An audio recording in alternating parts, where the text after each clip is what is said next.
Hello friends, എല്ലാവർക്കും cook ചെയ്ത് അഞ്ച് ടിപ്സിലേക്ക് സ്വാഗതം കേട്ടോ. നമ്മൾ കാണിക്കാൻ പോകുന്നത് നല്ല അടിപൊളിയായിട്ടുള്ള ഒരു ഉപ്പുമാവാണ്. ഇത് ഉണക്കലരി വെച്ചിട്ടാണ് ചെയ്യുന്നത്. അപ്പോൾ ഉണക്കലരി ആദ്യം കഴുകി വൃത്തിയാക്കി എടുത്തതിന് ശേഷം നമ്മൾ എന്ത് ചെയ്യണമെന്ന് വെച്ചിട്ടുണ്ടെങ്കിൽ അതൊന്ന് വേവിച്ചെടുക്കുക. എന്നിട്ട് മാറ്റി വയ്ക്കുക.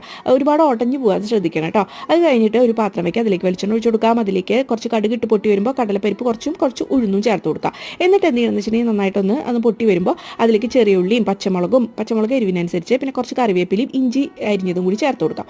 തോനെ ഉള്ളി അരിഞ്ഞതും അതുപോലെ പച്ചമുളകൊക്കെ ചേർത്ത് കൊടുക്കാം കേട്ടോ. നല്ല ടേസ്റ്റ് ഉണ്ടാവും. അത് കഴിഞ്ഞിട്ട് നമ്മളതൊന്ന് പരുവായിട്ട് വരുമ്പോൾ അതിലേക്ക് നമ്മൾ വേവിച്ച് വെച്ചിട്ടുള്ള അരി ചേർക്കുന്നു. ആവശ്യത്തിനുള്ള ഉപ്പൊക്കെ ചേർത്ത് കൊടുക്കുക.